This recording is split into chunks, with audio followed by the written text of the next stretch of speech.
Hi, my name is Fes, and welcome to a new episode of Life with Rekordbox.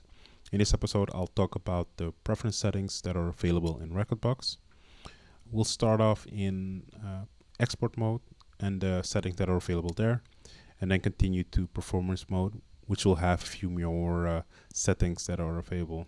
Get to the general stuff and some of the settings I use, and hopefully that will be enough for you to dive in deeper. Let's go. So to enter the preference mode, you go to the little cogwheel at the top and press it, and it will show you the preference menu. You have the view section. In the view section, you can choose the language, so it can be different than the language of your OS. You can change the font size for people that have a hard time reading small letters, they can make it larger or even bold it. But you can also make the spacing larger between each of the lines and settings. And you can also increase the line space in your browser section. There's also an option to always have the highlighted track in the center of your screen. So when you click on a track that is higher in your collection at that moment, the screen will move that track to the middle. There's an option to mark played tracks, or in this case reset played tracks, when you exit Rekordbox or on your own when you press this button over here. In the next section, you can change the layout in the Rekordbox, so you can hide what you want to see. And so in this case, you can say I want to see the Explorer option, and the Explorer will then pop up here. When you take it away, it disappears. I personally have related tracks visible because that is a very useful feature. Same goes for hot queue bank list. A lot of people don't know that because they see it as a legacy feature, but it's really helpful. I even dare to say it's the godfather of scratch banks. And then you have search, mobile search button. So if you use the mobile app to do adjusting on the road while you're commuting. Then there's a section to display the playlist palette. The playlist palette is this section over here, and when you untick it, it will disappear. So if you don't use that feature, it's a really good way to hide some of the stuff that you don't want to see because you don't use them. Display cue markers on preview will show you your cue markers and memory markers if you have the preview column opened up. And then you have sections for phrase and vocal. So what this does is that it will make those bars visible. So the phrase, to make it visible in your enlarged waveform. So this has this waveform over here. You untick the box and it will disappear. If you want to have it visible here in the full waveform, you can also hide that. So it's only visible in one place, and you can opt to always have it hidden, but when you go with your mouse over it, it will pop up to give you information of what kind of phrase that is. Please remember that even though that function is there, it doesn't work 100%. Sometimes, depending on the genre of the song, it will give you the wrong phrases. And also when you adjust your grids, the phrasing doesn't move along, so you have to manually adjust that. But it's a great feature that is also used with the lighting feature. And then you have focal. Focal is the blue light you see over here. You can also see it present underneath here. And that's the same thing you can do like with phrases. You can remove it from the enlarged waveform, or you can have it visible in the full waveform. Then you have show tooltips, and that's a handy feature to give you a little bit more explanation about each of the buttons that may be present. So if you want to know what this does, it will give you information.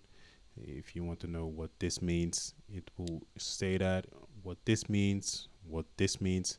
So it's a useful feature if you're just getting to know Rekordbox or you don't use everything that often. And there's also an option to improve the drawing rate of the waveform. You have an option to change the colors of that, so you can go to blue, which was one of the first looks, to RGB, what we saw in a later stage in Rekordbox and what you'll see on CDJs. When you're in blue and RGB, you also have an option to have the waveform in the full waveform completely shown or just shown as a half waveform. So now in 3-band, it's only shown in half waveform. But if you're in RGB, it will show you the full waveform. And you also have a beat count display. So that's this display over here. And what it means is that you see how far you are with your beats, but you can also change this to see how many bars before the next memory cue. You go even further, you can show how many beats further to the next memory cue. You also have an option to click on the waveform with your mouse and then it will play and stop, or that you can set a cue. I prefer to not have that enabled. And you can also set which of the key display formats you want to have. So classic is when you see A minor, B minor. And alphanumeric is the Camelot key that is mostly known throughout newer DJs.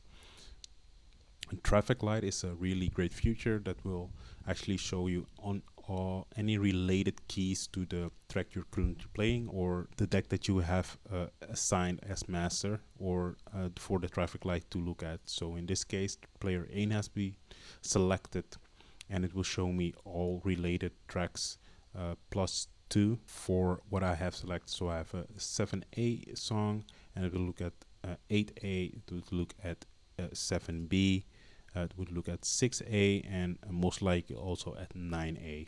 You can also set the default skin that will be shown and the color code that will be used. So here you have cold 1, so it will have a little bit more darker colors. Here it will have a little bit more blue. Colorful will have more of the fluffy. I prefer to keep it on CDJ so I can decide which color it will show.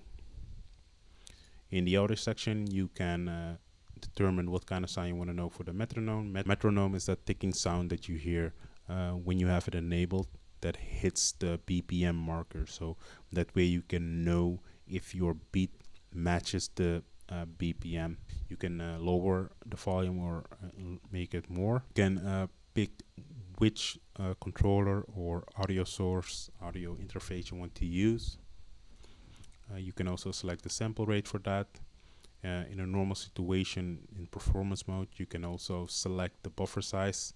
When you have a controller selected, when you use a DGM mixer, you have to use the separate utility panel and adjust the buffer size there.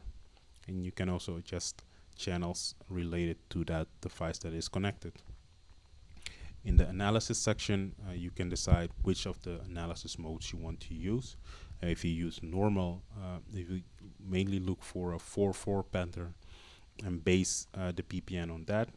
In the dynamic, it will look for a more offbeat pattern, but also for slowdowns or increases in BPM to make sure that your grid is set as good as possible. When you analyze a track, you have various options. So you can opt to analyze the BPM and with that the grid, but you can also choose to just do the key. You can also go for the phrase to analyze that and the vocal. One thing to remember with the vocal is that you need to have a compatible processor that is able to do that. And sadly, you have to have one of the subscription plans to use that. You can also disable the auto analysis with that. When you import songs, it doesn't automatically analyze. You have to do that. I prefer to analyze everything the moment it gets into my software. And a nice feature that they added was that they'll use analysis information from their database to improve the quality of the song. So make sure that it has the right key in BPM, but that it also sets the grid as good as possible. And this was introduced almost 2 years ago in 2019 in one of the betas. And people got upset about it, so it disappeared for a bit. But it was it was a great feature to have, and I'm glad they implemented it again. And hopefully we'll get more information on how this works exactly.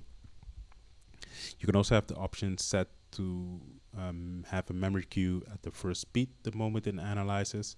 I prefer to not have this because not every song starts with the first beat correctly. There's an option to write your key info to the ID tag of the track, and how you want to process your analysis. So in performance, it will use more cores. In normal set, of course, and power saving will limit it.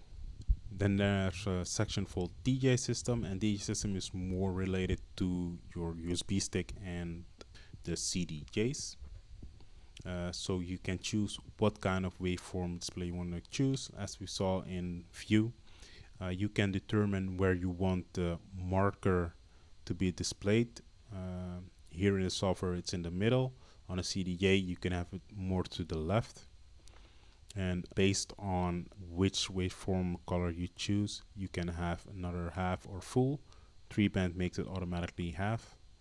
And how your keys are displayed on CDJs. Category is what is visible when you play on CDJs, and those will be these categories visible in the red square. So when you have artist, BPM, and key and rating selected, those will be visible right here, and you can click on it, and from there it will display options you have. In this case, the playlist specifically, or perhaps the key that you want to use. And when you click on that again, it will give you all the songs that are related to that criteria. I personally go for artists because I want to filter on artists. If I just want to focus on a certain artist, I want to focus on a certain genre, or stay within a certain BPM. I can also do that the same with key, or if I want to focus on my ratings, matching for songs that are been marked as matching, so that you can easily play them back to back. And also the hot queue bank, that's a legacy feature, so you can automatically load all the hot queues that you have set for that bank. There's a section to sort, so after you've selected the tracks, you can sort them in an order that you like. So you can sort them on BPM, on rating, on key, or even on the play count. There's also a column that you can make visible. That's the key in my case, but you can also go for BPM, play count, or even label. And if you don't need it, you can leave it empty. And my settings are settings that will be loaded onto your CDJ or the mixer. There's an option to do it automatically, but you can also choose to do it manually each time. And when you take a look in it, you'll see a few settings that will be available to you, and that will automatically be adjusted if you choose to apply them automatically the moment you insert your USB stick. And the one thing that I've changed was tempo range, and I set it to 10 to make it easy for me to calculate how much of a change I need to make in tempo to get up in a certain BPM. There are also options to change your display, and also the colors that will be visible on the player. You can also set some settings for your faders. And if you're using Rekordbox export mode through Pro DJ Link, you can apply these settings straight to the devices when it's connected. There's also a section for the auto hot queue load, and that means that the moment you load a track, it will load up all the hot queues, and make sure that you have this box selected with each track as well. And you don't have to call each hot queue before you can play it. And you also have a setting for delete tracks, so when you remove a playlist from your USB drive, it will remove those tracks as well. And there's also an option to import your history immediately. That's one setting I definitely leave on, because you want to have what you played on CDJs in your software, so you can see what you did and perhaps create a playlist based on that. The keyboard section we already discussed. You can define that will be displayed in the link in the top corner, and and check that out. And then there's a section for advanced, which has a lot of additional information. There's a section in the database for iTunes. I personally don't use this section for iTunes because I feel it isn't really that helpful as it used to be 10 years ago. You have a setting for your XML file if you want to store it someplace else. And then there's the auto relocate. So auto relocate in this case doesn't mean that it will automatically import your tracks and keep a check on where all your tracks are at all times. No, what it means is that you've designated a few folders of which will be checked by Rekordbox when you click on a button. So if you move the track between different folders and you go to display missing tracks and you click on auto relocate, or you use a shortcut to start auto relocate, it will look for the missing files in your collection in those known locations. So you have an option to have the default locations or your own user folder location. This setting is mostly useful for people that use an external drive to keep their database on. And then there's a section for browse. For my tags, you have the option to write the my tags to your comment section. By default, they're written only to the database, so they're only available there. If you tick this option, it will write it to the comment section, so you'll get a backslash your my tag and then a backslash again. The colors you can rename.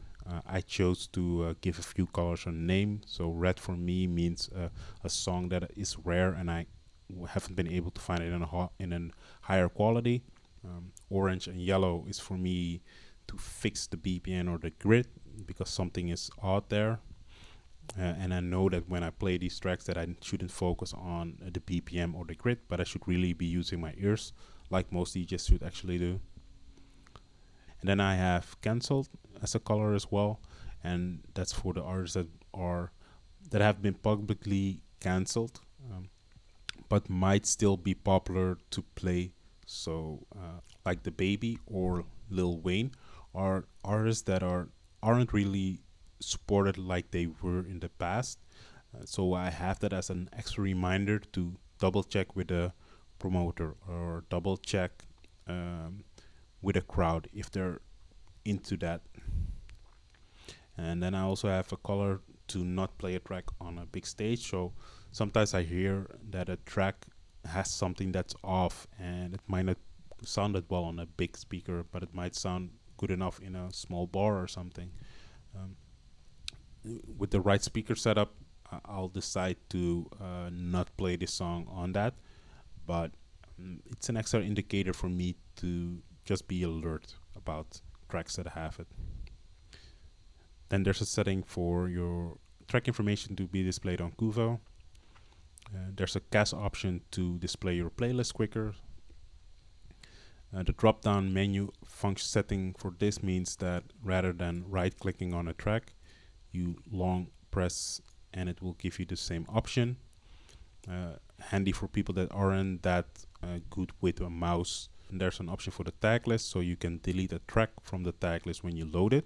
Please remember, it gets deleted when you load it, even though you don't play it.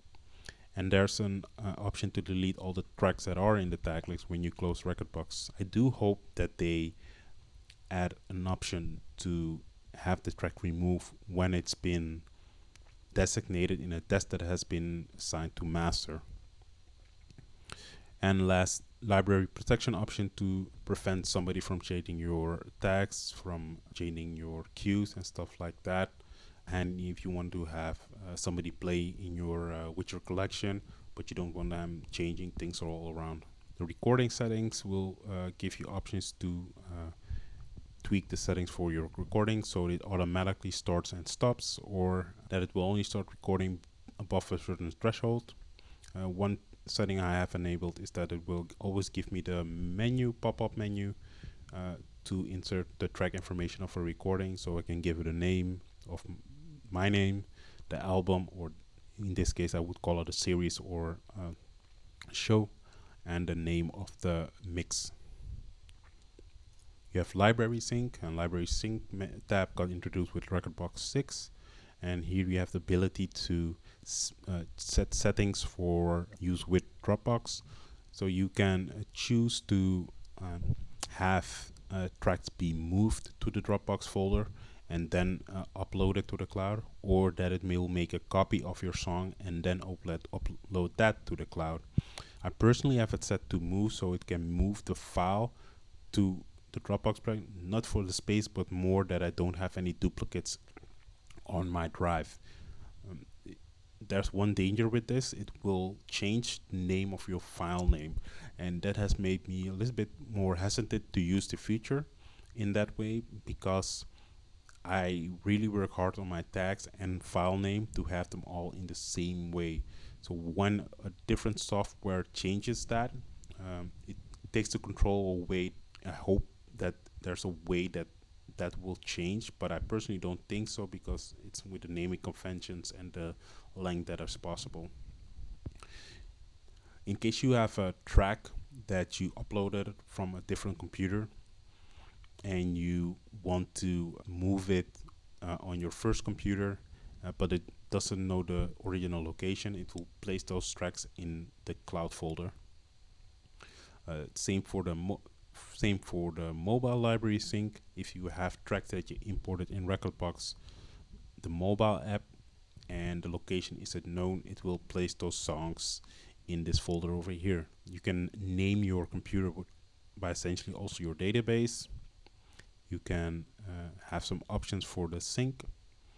There's also an option for hotkeys. So gated hotkey means that when you have to press and hold your hotkey for it to continue to play, where the normal behavior is that you press and it just starts playing. So when you press and hold the hotkey, you have to find the play button to keep it playing. There's also a location for you to designate for in-flight, and in-flight is a service for DJs and producers where they can get tracks that were shared by labels and other producers and play those at gigs to promote it in a sort of way. So we'll head over to the preferences found in performance mode, and you'll see that there be more options available in certain sections, or something has been renamed. So one of the things that you will see is that there are more options in the layout to display. It's mostly the streaming services. One of the great benefits of Rekordbox compared to Serato is that you can have multiple services visible and be logged in to those services at the same time. So it's great if you know that you'll play a lot of electronic stuff, and that can be found on Beatport, and then switch it up by going to Tidal for the more pop-like songs.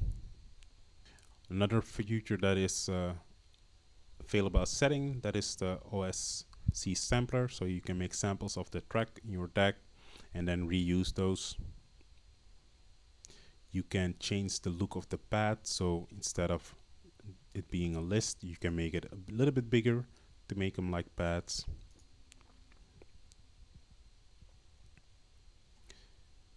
And you also get an option to give all the available effects a different color than displayed here. In the audio section, you'll get more options to designate channels to, and also a preview slider. So one section that gets replaced is DJ system with controller, and controller is main for the controllers, and you can lock needle, you can lock the eject and load, you can determine how track loads, if it jumps to the nearest hotkey, or if it just starts at the beginning of the track, if it loads an instant double, how it loads depending on how you connected it. You can also adjust the final feel you have with the player.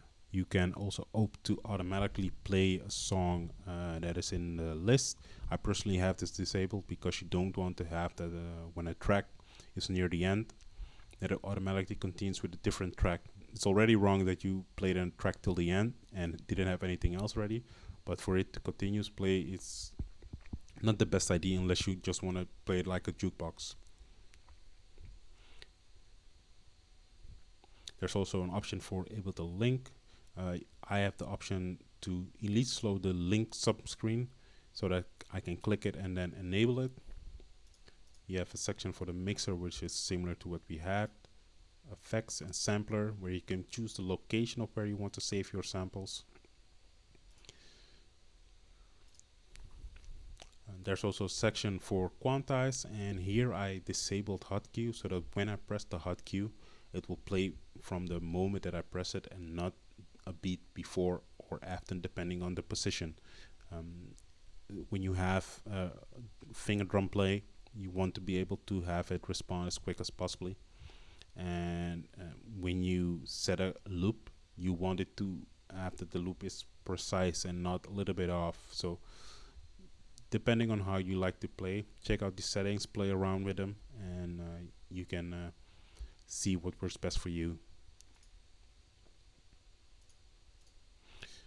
In the advanced section, there are two more settings that were added, and those are the ability to change the streaming audio quality. So if you're in a location and the internet quality isn't that good for you to quickly download the music, definitely look at this setting and change it so it doesn't affect your performance or affect your ability to quickly load music that isn't already in a downloaded state on your system. Then you also have a setting for DVS. One tip I have for people that use Rekordbox DVS is if you move to a different setup, so you play at a gig or you play at a friend's place, always calibrate your DVS. Why? There might be a difference in the needle, there might be a difference in the wiring of the arm, there might be a difference in the components of the turntable or the desk of where you're playing at, or how loud the speakers are set. That all influence your DVS performance. So make sure you calibrate each time you change a DJ setup that uses DVS. And if you scroll down, you can also set some other routing for that. In video, you have a lot of settings. Again, if you have a computer that has great specs, you can keep the settings high. You can change all of these settings. I recommend reading the manual part on the video. It explains everything, and if there's still questions, you can always ask the guys on the Pioneer DJ support forum. There's a setting for lyric. Again, you can set a high quality, and the reason here quality is here is that it will show you the text of the song in the display. So it actually uses the video feature, but then not giving you a music video, but giving you more the lyrics that will be visible. I have the option to automatically add and look for lyrics enabled. You might not want that until perhaps you load the track. You also have the option to show the cuss words, and there's also settings for the lighting function. I don't use this. Again, read the manual. There might be something useful in there. And this was the episode on Rekordbox preferences settings. I hope that you enjoyed this episode and that you found some useful features to try out that you weren't aware of. You saw some of the settings that I used. I definitely recommend again to go through them, read the manual. It has a lot of information. I'll see you with the next episode. Take care.